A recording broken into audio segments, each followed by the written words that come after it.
이 감염병이 실제로 어떻게 전파되는지 우리가 충분한 정보가 없었던 때에 중국인을 향한 공격이 있다거나 아니면 중국인처럼 보여지는 아시아인에 대한 모욕이나 집단적인 폭력이 발생하는 사태들을 우리가 전 세계 여러 곳곳에서 발견하게 되었습니다. 한국의 경험에서도 다시 한번 생각해 볼 수 있을 것 같아요.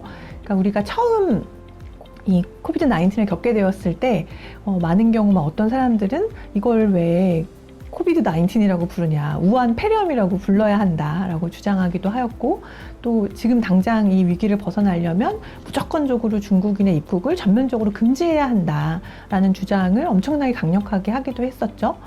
근데 이게 반드시 어떤 특정 개인에 대한 린치나 공격은 아니었다고 하더라도 한국 사회가 얼마나 깊은 수준에서 중국인을 배제하고 또 이 질병의 공통성을 강조하기보다는 이건 중국에서 온 것이다 라고 하는 걸 강조하고 싶어 했는지, 이런 이 표현들을 만들어낼 때 그 안에 사실은 어떤 형태의 인종주의라고 하는 것들이 작동하고 있었는지 오히려 좀 한번 되돌아볼 필요가 있다고 생각합니다.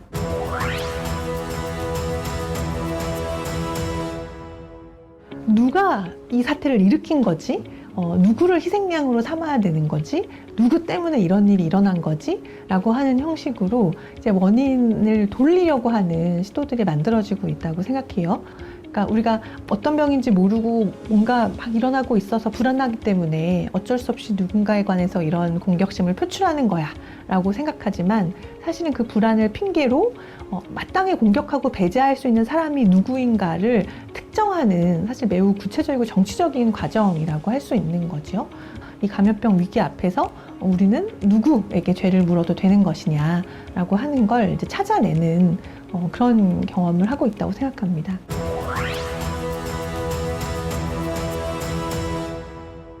그러니까 낙인화라고 하는 과정은 사실 본질적으로 오인의 과정이라고 할 수 있어요.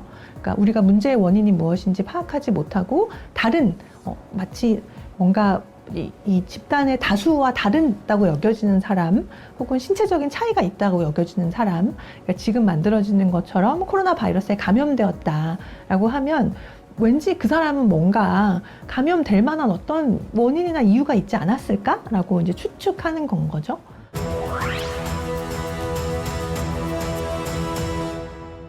낙인화 과정이 무엇보다도 문제가 되는 거는 사실은 지금 이 위기의 원인이 무엇인지를 충분히 이해하지 못하게 한다라는 데 있습니다.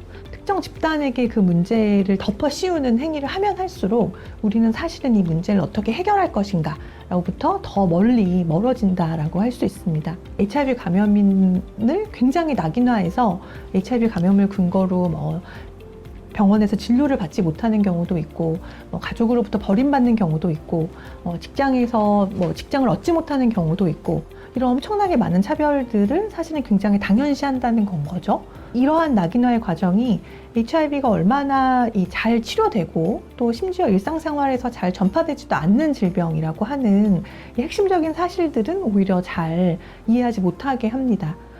결국 특정 질병이 낙인화되면 낙인화될수록 이 질병을 가지고 있는 사람들이 사회 속에서 함께 섞여서 살아갈 가능성은 더 줄어들게 된다. 그래서 자꾸 이거를 특정 집단의 문제로 생각하는 방식, 이게 혐오를 강화하게 되고, 그게 결과적으로는 이 감염병을 효과적으로 예방하고 전파를 차단하는 데 있어서 굉장히 큰 걸림돌이 된다.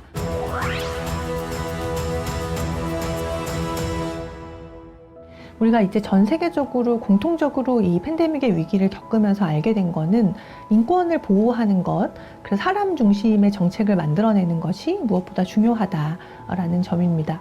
그러니까 우리가 한 사회에서 얼마나 보편적으로 차별금지의 원칙이라고 하는 게 폭넓게 지켜지고 있느냐라고 하는 게 개별의 사람들이 질병에 따른 낙인으로부터 얼마나 자유로울 수 있는가를 결정하는데 굉장히 중요한 영향을 끼친다고 생각합니다.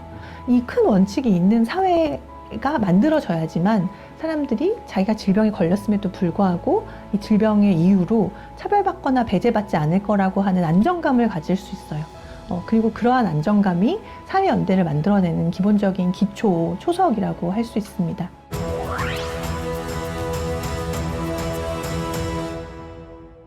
이 전지구적인 위기 앞에서 우리가 공통으로 함께 경험하고 있는 거는 한편으로는 생명의 소중함이기도 하지만 또 다른 한편으로는 인권의 가치라고 하는 것이 얼마나 중요한 것인가에 관해서 다시 생각해 보게 될 필요가 있는 것 같습니다.